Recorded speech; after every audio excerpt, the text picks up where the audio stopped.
হযরত ওমর খেলাফতের দায়িত্ব যখন পেলেন, সত্য বিধান আঁকড়িয়ে ধরে ধরে সব জায়গায় কোরআনের বিধানের আইন প্রতিষ্ঠিত করে দিলেন। এই সমাজের মধ্যে কেউ যদি জেনা ব্যভিচার করে তাহলে তাকে 100টা করে বেত্রাঘাত মারা লাগবে। মিয়াতা জালদা হযরত ওমরের কোরআনের আইন। আর কেউ জেনা ব্যভিচার করে না। এই সমাজের মধ্যে কেউ যদি চুরি করে, এই সমাজের মধ্যে কেউ যদি চুরি করে তাহলে সূরা মাইদার 38 নম্বর আয়াত অনুযায়ী তার হাত কেটে দেওয়া লাগবে। এটা ব্যাখ্যা প্রচলিত। যখন তিনি করে দিলেন তখন আর চোর খুঁজে পাওয়া যায় না, জেনা ব্যভিচারিক যারা করে তাদের কারো খুঁজে পাওয়া যায় না। পুরো রাষ্ট্রটাই একদম জান্নাতের বাগান। এই দেশটার মধ্যে একটা পয়েন্ট বলি, ভালো করে বোঝেন।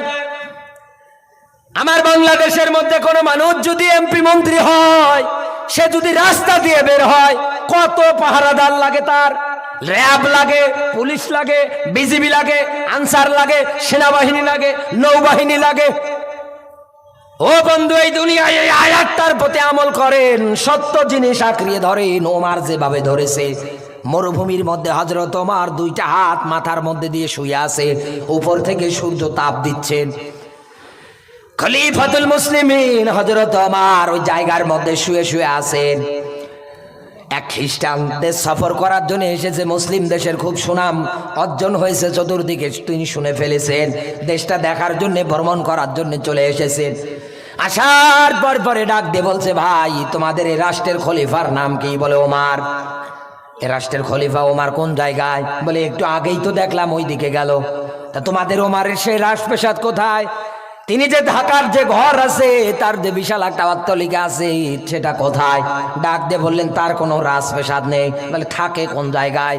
বলে ওই যে তাকিয়ে দেখেন, খেজুর গাছের পাতা দিয়ে বোনা বোনা, এরপরে মাটি দিয়ে তৈরি করা ছোট্ট একটা ঘর, ওই জায়গার মধ্যে আমাদের খলিফা ওমর ঘুমায়। ভারতবাসী খেয়াল করবেন, অবাক হয়ে ডাক দিয়ে বললেন, ও মুসলমান ভাই, তোমাদের এই দেশের প্রেসিডেন্ট ওমর কোন জায়গায়? বলে কি বললেন? প্রেসিডেন্ট তো এই দেশে নেই। তাহলে ওমর কি? বলে ওমর হচ্ছে জনগণের খাদেম, ওমর হচ্ছে জনগণের সেবক। এই দুনিয়ায় যাদের অন্তঃকরণে আল্লাহর ভয়ভীতি একবার তৈরি হয়ে যায়, আপনি তাকে কোনোদিন অন্যায়ের দিকে কোনোদিন ধাবিত করতে পারবেন না। তার বাস্তব দৃষ্টান্ত হচ্ছে হযরত ওমর। প্রেসিডেন্ট না, তিনি কি বলে? জনগণের খাদেম, সেবক। যখন যেইটা বলে ওইটাই ফাপসাপ অ্যান্সার দিয়ে দেয়। বলে এই লোকটাকে আমি না দেখে বাড়ি ফিরবো না। ওমর কোন জায়গায়? বলে ওই তো মরুভূমির দিকে গেল। এক দৌড়ে গিয়ে তাকিয়ে দেখি মরুভূমির মধ্যে ওমর, উপরে সূর্য তাপ দেয়, বালুগুলো গরম হয়ে গিয়েছে, ওই জায়গার মধ্যে হযরত ওমর ঘুমাচ্ছেন, কোনো পাহারাদার নেই। হযরত ওমরের কাজ বরাবর গেলেন। ওমর দেখার পরে উঠে দাঁড়ালেন, ডাক দিয়ে বললেন, তোমাকে দেখে তো মনে হয় আমার রাষ্ট্রের লোক না। বলে আমি যে আপনার রাষ্ট্রের লোক না, আপনি বুঝলেন কেমন করে? ডাক দিয়ে বলে, ভাই আমার এই রাষ্ট্রের প্রত্যেকটা লোককে আমি ওই ভালোভাবে চিনি, কারণ আমি রাতের বেলা তো ঘুমাই না, জেগে জেগে সব জায়গাগুলো পাহারা দেয়। সুবহানাল্লাহ বলতে পারেন? কোন কারণে পাহারা দেয় জানেন? কোরআনের আয়াত বলছি, ভালো করে বোঝেন। মাথায় টুপি দিলাম, মুখে দাড়ি উঠে গেল, জুব্বা একটা গায়ে দিলাম, রুমাল ঘালে ঝুলিয়ে রাস্তা দিয়ে হেঁটে যায়, মানুষ মনে করে বিশাল বড় আল্লামা, বিশাল বড় আল্লাহর ওলি, এর কাছে গেলে মনে হয় আল্লাহরে পাওয়া যাবে। এ মনে হয় আল্লাহর সঙ্গে ডাইরেক্ট কানেকশন, দেওয়ানবাগির মতো যে কথা ও বলে মারা গিয়েছে। এই পৃথিবীর ময়দানে এই লেবাস ধরে কোনোদিন রবকে পাওয়া যাবে না। রবকে যদি পেতে চান, অবশ্যই জমিনে কষ্ট করা লাগবে। আর এই কষ্ট আল্লাহর নবী নিজে দূর করার জন্য হিলফুল ফুজল শান্তি সংঘ প্রতিষ্ঠিত করেছিলেন। আপনি না মুসলমান, ওই নবীর না উম্মত? কত গরিব মানুষ না খেয়ে মরে, কত এতিমেরা রাস্তায় ঘুরে ঘুরে মরছে।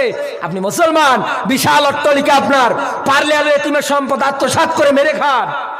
আর আপনি জান্নাতের আশা করেন? জান্নাত অত সোজা না। জান্নাত নানির হাতের মোয়ানা, ভালো লাগলো দাও, এর নাম জান্নাত না। আপনি কোরআনের সত্য বিধান আজও মানতে পারলেন না, সত্য বিধানের কাছে আজও আসতে পারলেন না।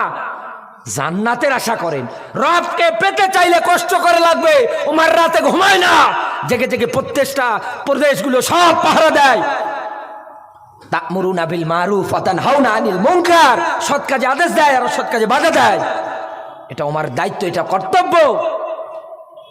হযরত ওমর ডাক দিয়ে বলছে, তোমাকে আমার চেনা চেনা মনে হচ্ছে না, মনে হচ্ছে তুমি বিদেশি মেহমান। ডাক দিয়ে বলে, এই আমি যে বিদেশি মেহমান তুমি চিনলে কেমন করে? খলিফাতুল মুসলিমিন হযরত ওমর ডাক দিয়ে বললেন, ভাই প্রত্যেকটা অলি গলিতে আমি রাতে হলে ঘুরে ঘুরে বেড়াই, জনগণের খোঁজ নেই, তোমাকে একদিনও আমার চোখের সামনে পড়তে দেখলাম না। ডাক দিয়ে বললেন, ও ওমর, এই জায়গার মধ্যে তুমি একা একা কেন ঘুমিয়ে আসো?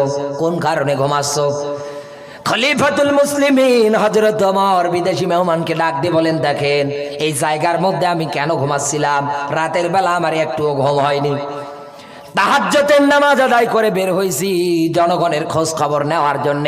যত এগিয়ে যাই, যেতে যেতে তাকিয়ে দেখি একটা বাড়ি থেকে টিম টিম করে নেমপো বাবাতির আলো জ্বলে, আর ওই জায়গা থেকে ছোট্ট ছোট্ট বাচ্চাগুলো হাউমাউ হাউমাউ করে ক্রন্দন করছে, কান্না করছে।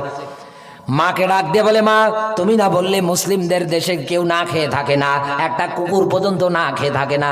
ও মা, সকাল, এরপরে দুপুর, এরপরে বিকেল, এরপরে রাত, ছোট্ট ছোট্ট বাচ্চা থেকে শুরু করে পশু পাখি, ছোট ছোট বাচ্চাগুলো, ছানাগুলো তার মায়ের কাছে আপন নিদ্রায় ঘুমিয়ে গেল।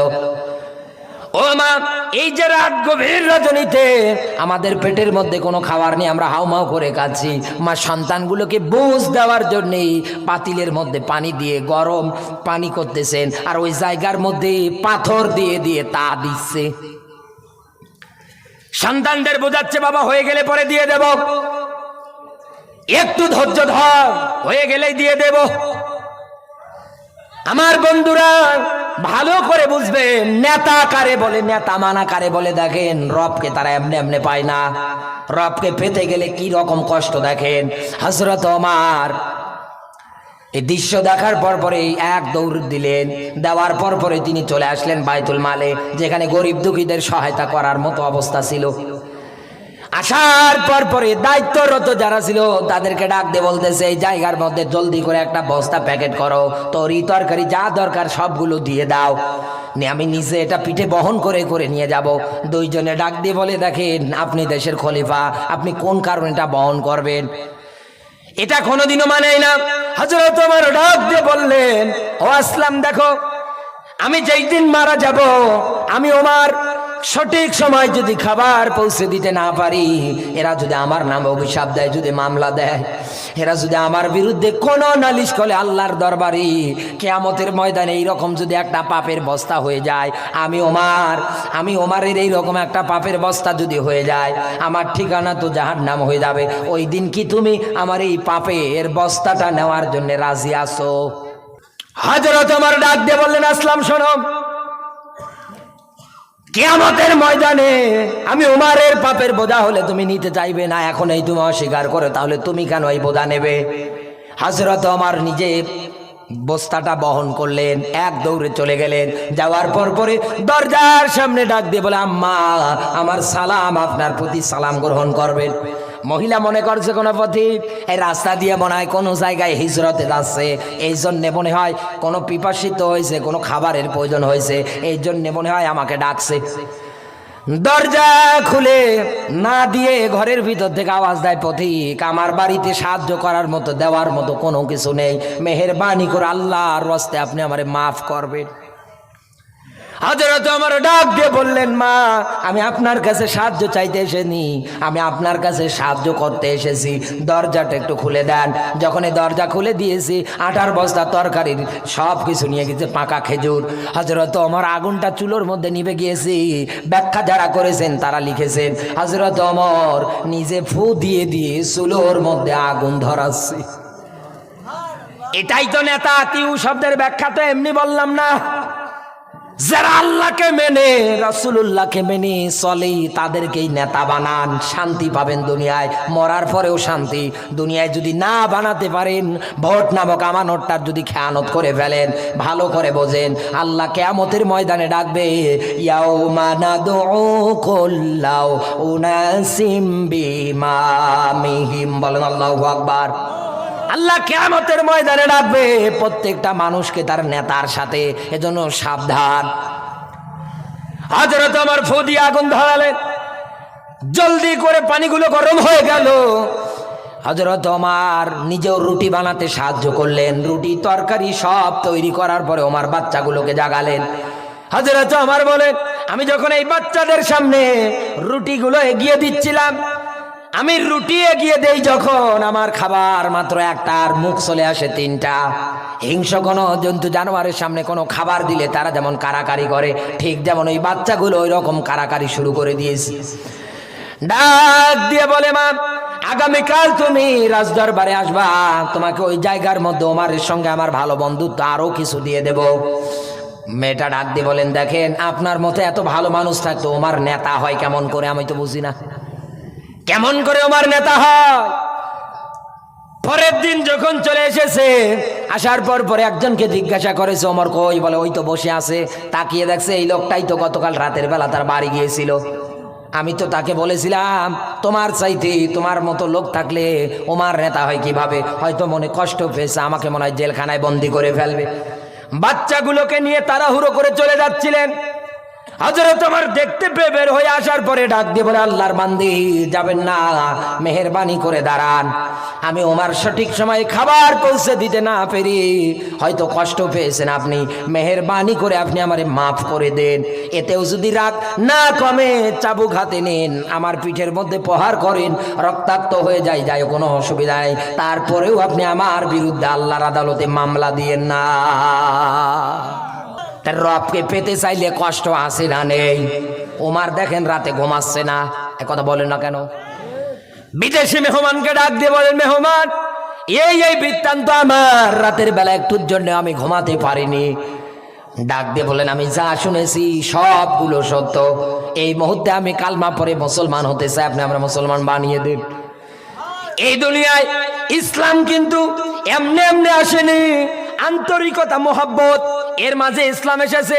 আবার মাঝে মাঝে ইসলাম প্রতিষ্ঠিত করার জন্য এই দুনিয়ায় যারা ইসলামের বিরুদ্ধে অস্ত্র ধারণ করে তাদের বিরুদ্ধে পাল্টা আক্রমণ, পাল্টা অস্ত্র ধারণ করে আল্লাহর জমিনে আল্লাহর ইসলামকে প্রতিষ্ঠিত করেছে।